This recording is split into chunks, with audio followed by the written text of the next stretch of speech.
say, than, for example, U.S. military involvement overseas. In fact, although I'm going to be using U.S. examples today, what I'm going to talk about affects the entire world, partly because the world not only imitates the United States in many ways, but because I'm going to be talking about areas where the U.S. is the leader, and because it kills millions in this leading role.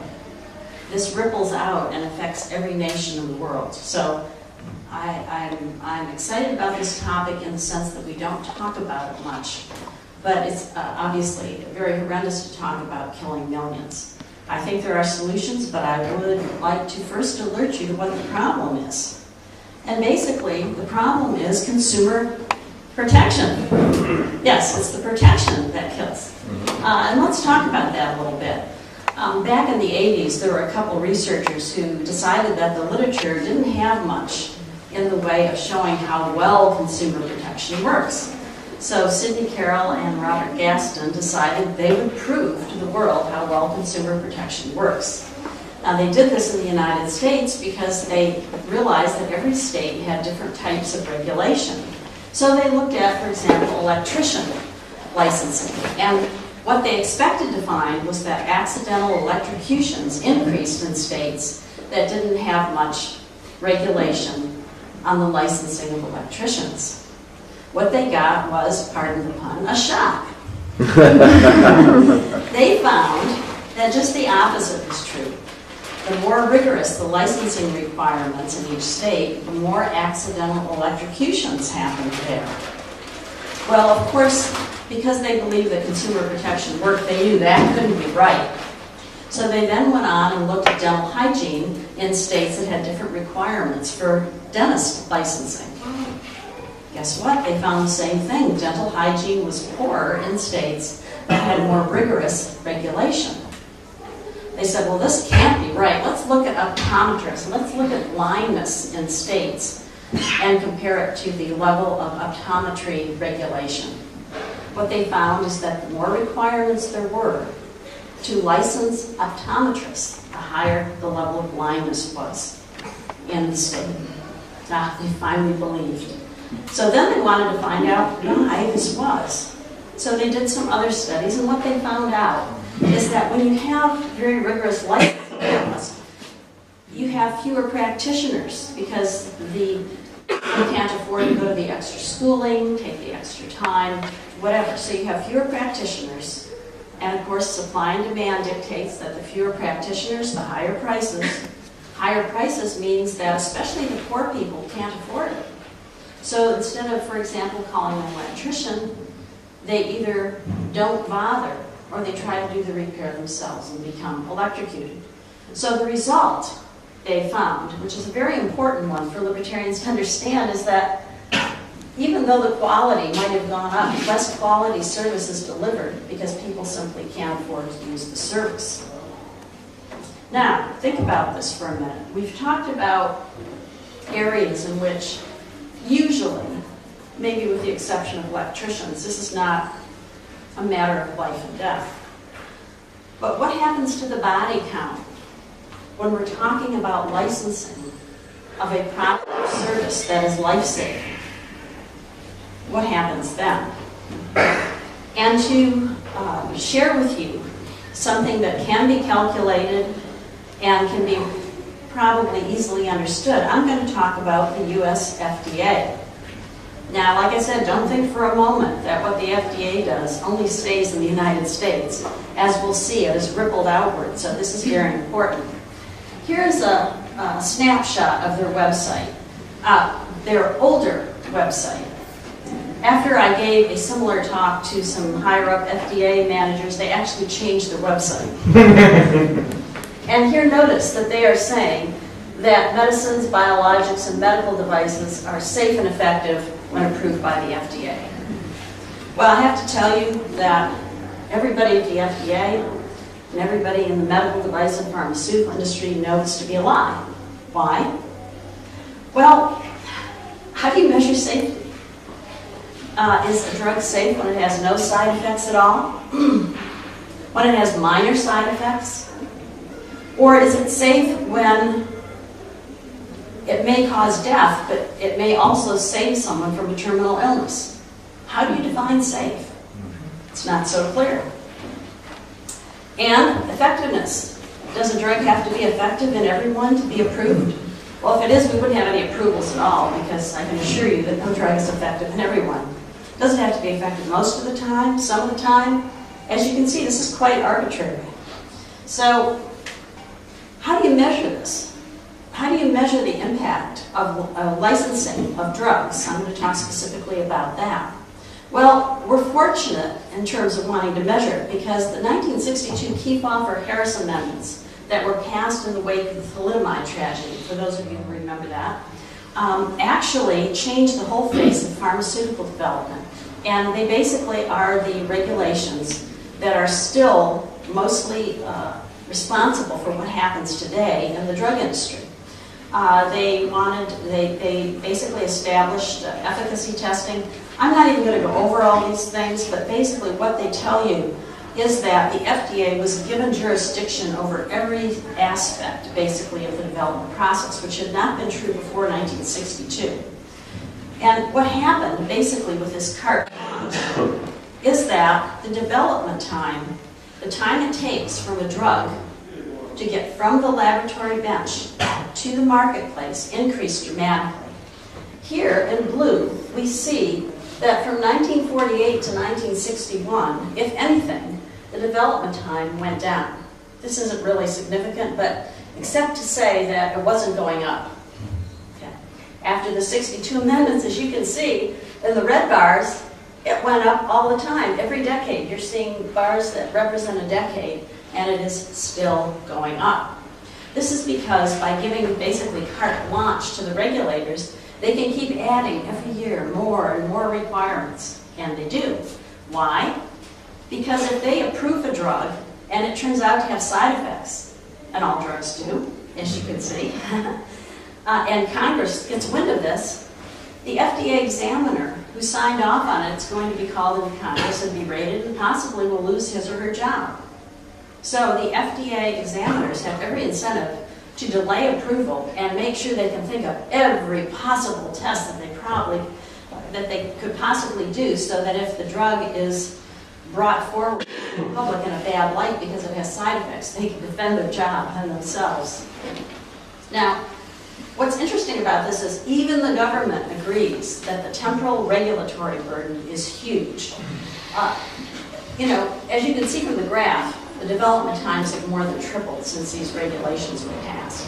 And, of course, what happened is the patents were running out on the new drugs before the drug companies could recover their development costs, because associated with this tripling of development time is a tenfold increase in the costs. This is because the drug companies have to try to squeeze everything in a short period of time, so they sort of double up on their studies. And the Waxman-Hatch Act was passed to help alleviate some of that. But that's not why I'm telling you about that act. I'm telling you about that act because it had a formula where they themselves, the government, calculated the temporal regulatory burden.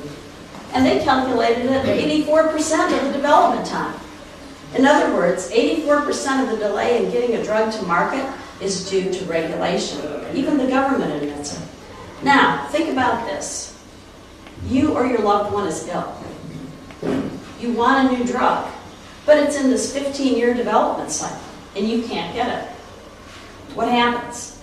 If it's a life-saving drug, you may die waiting for it. And in fact, that's what a lot of Americans did.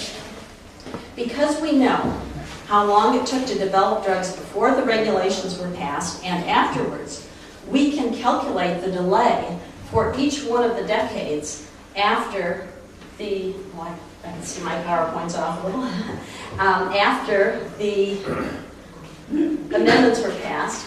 We know the number of new drugs approved, what we call NCEs. These are not Me Too drugs. These are really new discoveries. We know the mean development time that it took to get them to market, and we know the delay due to the amendments from the graph I just showed you.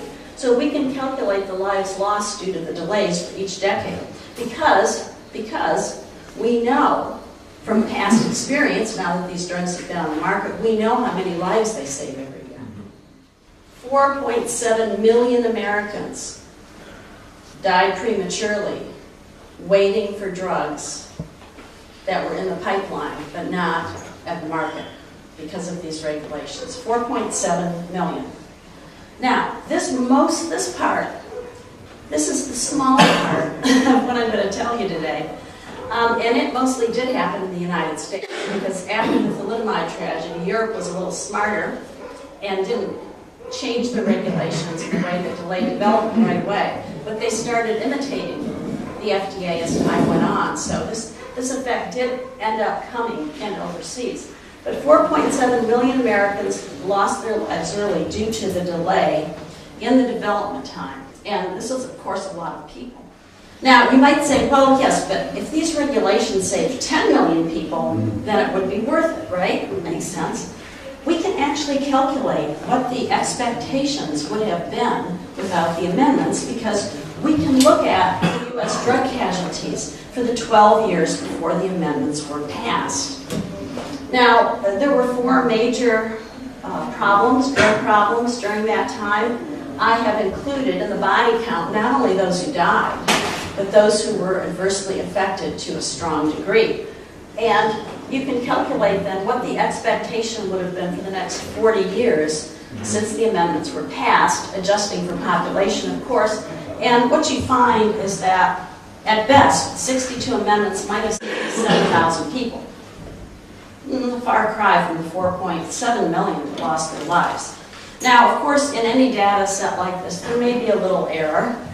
But if the error is off by tenfold, this number is 70,000. Still not 4.7 million. If it's off 100-fold, that's 700,000. Still not the 4.7 million that lost their lives during a delay. So you can see that this is a very, as we would say in the sciences, robust result. Now, let's talk about why this is. You know, why do unsafe drugs get to market in the first place? Well, in fact, it's not because they haven't done enough testing. It's usually because it's just beyond the knowledge of the day. In other words, animal studies don't always predict what's going to happen in humans. And when we do small human trials to see if the drug works in people, we don't come anywhere near to tapping into the genetic diversity of the population. So when the drug gets out there and is widespread, all of these little differences start to show up. So it's actually very difficult sometimes to predict if a drug is going to be safe or not. And of course, I'm not talking about people who hide data. I'm talking about, you know, just straight ethical practices here. Now, the 4.7 million I talked about was bad enough. But as I said, it is the tip of the iceberg. Another big problem was loss of innovation. This is really where the rubber meets the road. And it's going to get worse, but this is a biggie. Because studies show that we've lost at least 50% of our innovations, the new drugs. Maybe with the cure for cancer, never made it to the marketplace. And I say at least because this is what we can show beyond a shadow of a doubt, because this is the number of drugs that drop out at the last minute for economic reasons, which means that the drug company is saying, we can't do the last step, which is the most expensive, and expect to recover our development costs. So we're going to stop here even though we know the drug works. Okay? So I think this number is closer to 75 or 80%, but I can't demonstrate that beyond a shadow of a doubt, so I'm going to stick with what I can demonstrate. And as I said, Americans got new drugs later than Europeans many times, and some drugs, of course, are not appearing on the American pharmacy shelves at all. But let me give you an example about loss of innovation and how it happens. When I was working for the Upjohn Company, I got a call from the FDA one day, and they said, Dr. Ruwart, we understand you've just filed a patent for prostaglandins and liver disease. Is that true? I said, yes. You know, our work shows that these new drugs might be able to help people with liver disease. And they said, that is fantastic. There is nothing for liver disease. A couple 100,000 people die every year because all we can say to them is go home and rest. And of course it doesn't work, so they die. And so we're going to do everything we can do to help you get this through the process. I was like, this is great, you know, we're going to make it. But you know what? We never did. Because the FDA had to follow its own restrictions. And what the FDA required at that time was 2 studies in the United States in people showing that there was a certain statistical significance, you know, or benefit to our new drug. Now the thing is, you have to think about liver disease. It takes years to get, probably will take years to cure. We were the first ones, we were the pioneers, right? We were the ones who were going to do it for the first time, so we didn't know what dose of drug to use, how often we needed to treat, how long we needed to treat, how many years or months or whatever, and even how to measure it in a way that the FDA would find acceptable, because liver disease is not easy to detect. Usually you have to do a biopsy, which means you've got to cut into somebody and take a piece of their liver to look at. You know, obviously not something you want to do frequently. And because no one had ever cured liver disease, there was not a good way to look at something in your blood and know that it was going to reflect what was in your liver. So we had all these unknowns. And what we realized very quickly is, even with the FDA's help and support, if we ran a study and ran it for years, which is probably what we needed to do, and we didn't have enough patients enrolled to get that statistical significance, we'd have to start over again. And that would mean by the time we got to the market, we would run out, the drug would have gone generic, and we wouldn't have recovered our development costs. So the company made a business decision not to do the development. This story is repeated again and again and again in every pharmaceutical company with drugs that are breakthrough drugs. So this is why one of the reasons that we lose that innovation. Now, what is the cost of that innovation? I'm not going to go into the money costs, which are great, but let's just talk about the lives we've lost. If we think that those 50% of the lost innovations would have been 100% as effective as the drugs that are currently on the market, that would be another 16.5 million people. If we think they're only half as effective, it would have been 8.25 million, and if we think they're 25% as effective, 4.1 million. So the very minimum is another probably 4 million people, but in all likelihood, it's even greater than this, because some of the drugs that we've lost are the new, really new breakthrough drugs that would have saved lives that aren't being saved now. So this may be many times more than that, because those drugs, by the standard of today's drugs, might have been even better. So that's scary. But you know, I haven't even really told you the worst of it yet. Mary? Yes? Was that for what time frame? That is for the same 40-year time frame that we're using for the 4.7 million delays. Okay. And thanks for asking, because I didn't make that clear. But before I go on and tell you the even worse news, I just want to point out a little contradiction, that the 1962 amendments appear to be neither safe or effective, although they require pharmaceuticals to meet that criteria. And it would be interesting to require the government, of course, to obey their own regulations. In fact, all the evidence points to just the opposite, and yet these regulations are still in effect. Now, before I go on and tell you the worst news, I also want to point out that everything we've been talking about up to now impacts on the cost of drugs, obviously. But they also impact on the cost of healthcare. Why? Because a new drug is usually cheaper, even if it's high-priced, than the other treatment would be. For example, when the first anti-ulcer drug came out, Tagamet, instead of having to have a $25,000 surgery for ulcers, which would have kept you out of work for a month or two, you now could take a pill, which costs you $1,000 a year. You probably have to take 2 years of it, and you wouldn't lose any work time. So you either pay $2,000 and don't lose work time, or you pay $25,000 and lose work time, which is more expensive. It's pretty obvious. So I won't go into the details of the calculation at this point unless somebody wants to see that in the Q&A, but the 62 amendments impose a cost in the double digits in healthcare, and I think it's probably between 25 and 55% of U.S. healthcare costs. And It's true for every country in the world too. Why? Because the U.S. has traditionally been the innovator in pharmaceuticals. That means that this loss of innovation we talked about means a worldwide loss. It means that these drugs are not available just in the United States. They're not only banned in the United States, but they never make it to the foreign markets either. So if the U.S. isn't producing new drugs for the U.S. market, it's not producing it for the overseas market either. So this effect ripples out and affects all of our health. But as I said, I just scratched the surface, which is kind of scary. And we're going to enter into an area where I can't give you numbers anymore, but just being in the industry and knowing what goes on, I can tell you that this effect is probably bigger than the ones I've talked about so far. And this is the fact that the amendments change the way drug development is done. And for example, I put 3 indicators up here. We'll have some more, but these first 3. We develop NCEs, or new drugs. New chemical entities is what that stands for the technically inclined.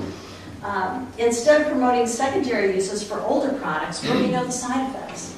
So we start with a new compound where we don't know the side effects, which could be even worse than the ones of the old compound. And we don't use, we develop new drugs instead of using less expensive alternatives. I'll give some examples in a minute. And we also delay in utilizing new uses for what we call OTC, or over-the-counter products, products that don't require a prescription. Well, let me give you some examples because it's not obvious to those who aren't in the profession. I was on an airplane once when I was working for Upjohn, and the gentleman in the seat next to me said, "Hey, I've heard Upjohn's developing these Lazaroid compounds." They're Lazaroids because we named them after Lazarus, because they did so much. We were thinking in terms of, oh, rising from the dead. Anyhow, he said he wanted some. So I talked to the project manager because these compounds were not on the market, they were in development. And he said, "No, we can't give him a sample. But just tell him to take lots of vitamin E. It does the same thing."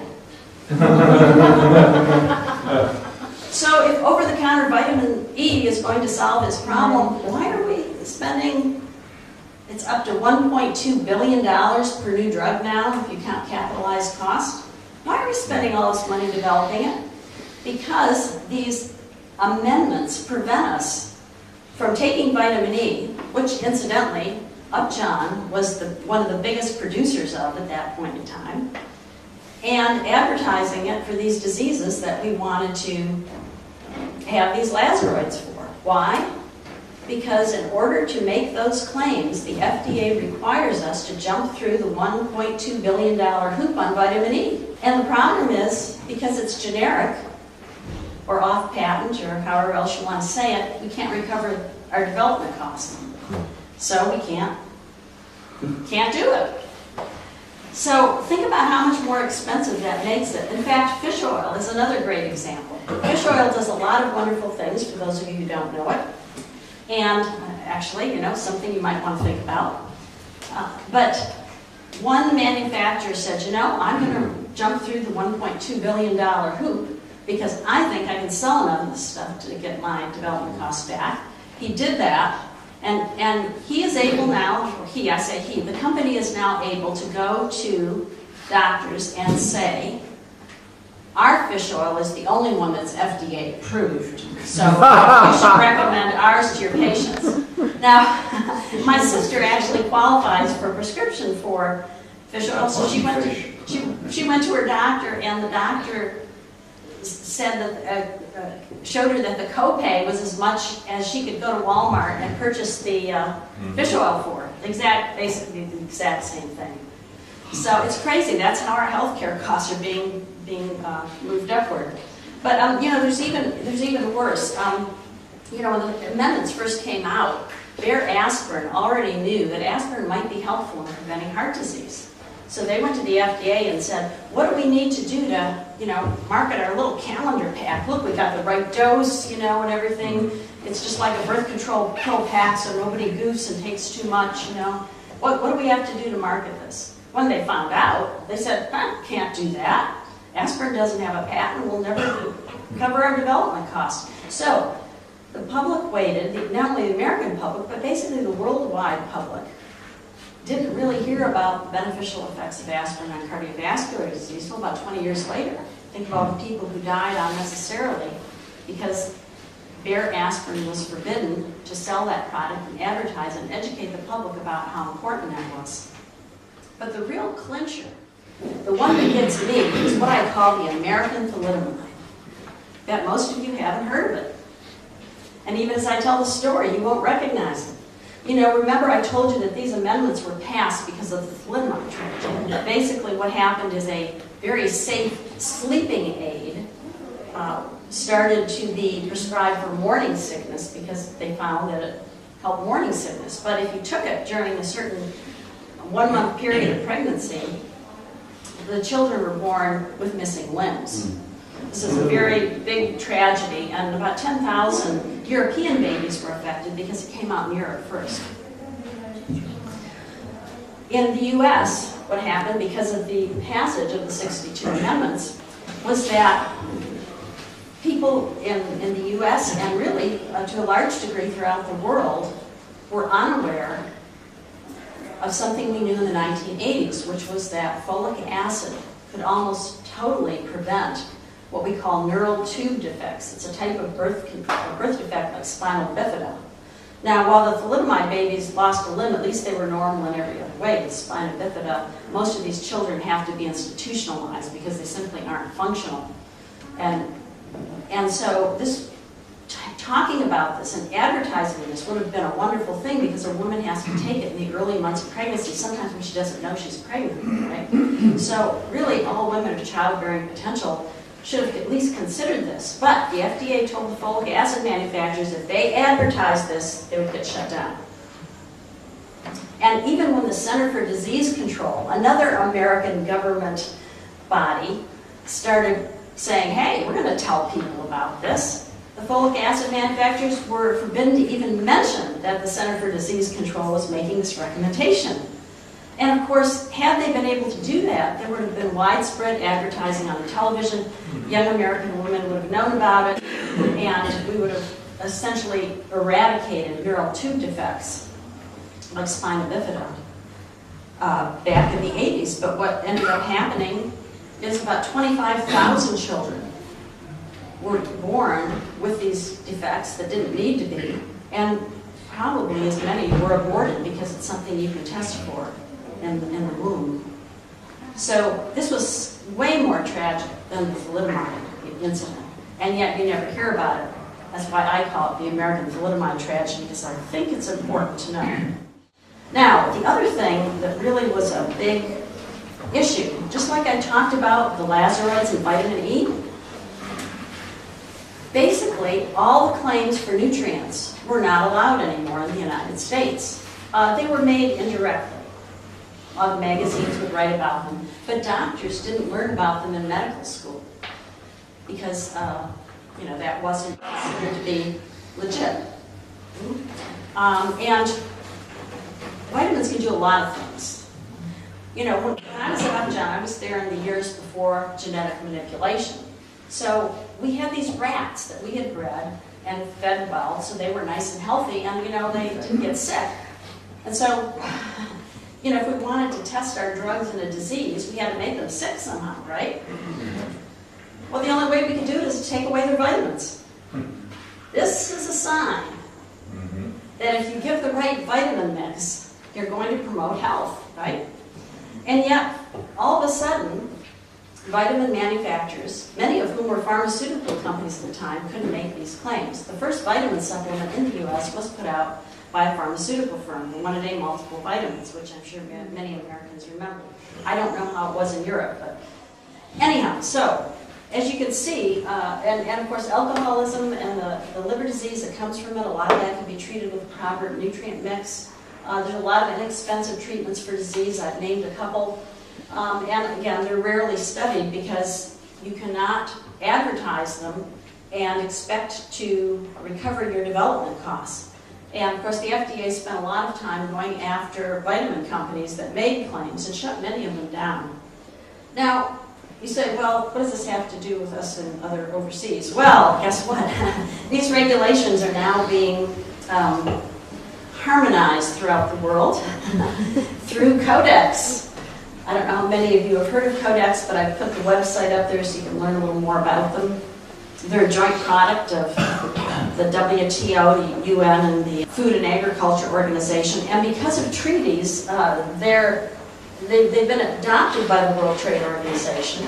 And basically they're rules very much like the FDA rules for vitamins. And they've already been adopted in Germany, and the EU countries were supposed to adopt them a couple of years ago, but fought it. So what I'm going to ask you now, I'm going to show you some of the results in Germany, what happened there, and then I'm going to ask for your feedback, which you can give me in the Q&A if you'd like, because I don't know what's happening in other countries. I haven't heard in the last couple of years of any changes, and I sure want to know. But let me just put my last slide up and tell you what's happened in Germany. And if there are Germans in the room and this has changed, of course, I want to know during the Q&A. In Germany, what they've done is they've limited the amount of vitamins you can buy to what we would consider just enough to prevent the scurvy and other diseases that we know are caused by lack of vitamins. So you can't take the optimal amounts, but you can take the minimum amounts over the counter. Vitamin C, now I'll tell you what I take every day. Granted, I take more than most people do because we have a lot of cancer in our family, but to give you an idea of how low these are. So the vitamin C is 225 milligrams is the highest dose you can buy it at in Germany. And I take about 10 to 15 times that much every day. Vitamin E, 15 IU. This is really low. For cardiovascular disease, 800 units is about what you need. Vitamin D, 5 international units. I mean, this is really low. In fact, most people are now recommending at least 5,000 IU per day, especially if you're having osteoporosis or something like this. Now, vitamin B12, 5 micrograms, again, very low. A vitamin B12 shot might have, I don't know the exact number, I want to say about 100 times that. And then fish oil, we talked about that. Oh, fish oil hasn't made the approved list yet, at least the last I heard, so you can't get this wonderful thing. So, I have now been able to discover if these have been implemented in other countries. To the best of my knowledge, in the EU they have not. But this is going around the world. It affects all of us. And I think as more and more research is done on vitamins and nutrients, we're going to find this is really a major effect. So I'd like to leave you with a thought that what kills more than any army of the United States are the consumer protection regulations that all of us have in each of our countries. And that the ones that the United States has implemented for food and drug not only are onerous and destructive to, I calculate about 1 out of 5 people who die in the U.S. die early because they don't get the drugs they need. That means every family is affected. But this effect that we see in the United States of about 1 out of 5 people is rippling out to other nations either through imitation by their Food and Drug Administration equivalent copying that of the U.S. or through Codex and other types of treaties. So this is something that affects all of us, and I hope during the Q&A you'll educate me about what's going on in your country so I can be more informed and keep sharing this. And of course, I welcome any questions at that time as well. Thank you for your attention.